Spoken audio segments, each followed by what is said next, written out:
आज सफ़र का आखिरी बुध है और अम्मी यहाँ बना रही हैं चूरी, यानी कि चूरी रोज़ा है। बचपन में बहुत शौक़ से हम कहते थे आज हमारे आखिरी बुध है, सपारे से छुट्टी और चूरी रोज़ा है। ये देखिए आटा हम ले आए। आटा आपने गंदम है तो उसको साफ़ करके चूरी का आटा बनवा लेना है मशीन से, नहीं तो दुकान से भी मिल जाता है। आपने इसको ले लेना है जितना आप बनाना चाहते हैं, जितना आप अपने प्यारों को भेजना चाहते हैं उतना आप ले सकते हैं। अम्मी ने देसी घी गरम करके इसमें डाल दिया है, सौंफ डालें और इसको गूंदा है। देखिए थोड़ा थोड़ा सा पानी डाल के और फिर इसकी मोटी मोटी इस तरह रोटियां बना ली हैं, ढोडियाँ बना ली हैं।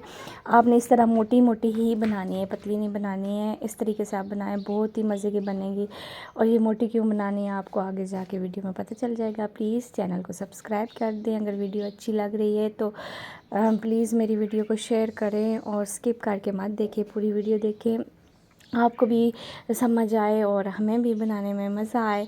अच्छा ये देखिए अम्मी ने सारे आटे की इस तरह बना ली थी, 3-4 जो भी बनी थी, क्योंकि इतनी तो बनानी नहीं थी, किलो 2 किलो 3 किलो बस इतनी चाहिए थी। आपने इस तरह मोटी मोटी रोटियां बना लेनी है। रोटियां बनाने के बाद तंदूर पे ये बहुत ही मज़े की बनती हैं, तंदूर पे सही पकती है। इसको तंदूर है तो तंदूर पे बनाए, वरना तवे पे भी बना सकते हैं आप।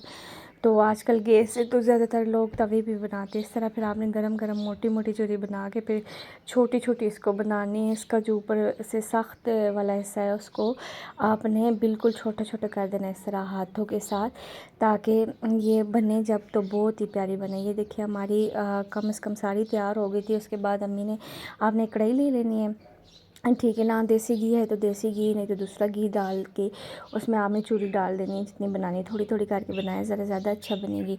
फिर उसमें सौंफ डाल देने, आपने इलायची डाल देनी है, फिर साथ साथ शक्कर ऐड करनी है और बुनाई करते जाना है। जब इसमें फिर आपने इसमें ड्राई फ्रूट जो आपको पसंद है डाल के, हमने नारियल और मेवा डाला था, आपको जो पसंद है डाल के आपने इसको उतार लेना है। और ये देखिए माशाल्लाह से बहुत प्यारी बन के तैयार हो गई थी। फिर उसके बाद फातिहा दे और अपने प्यारों के घर भिजवाएं और अल्लाह के आगे अपना हलाल रिज़्क़ पेश करें। अल्लाह हाफ़िज़। वीडियो कैसी लगी, लाइक शेयर सब्सक्राइब कीजिए।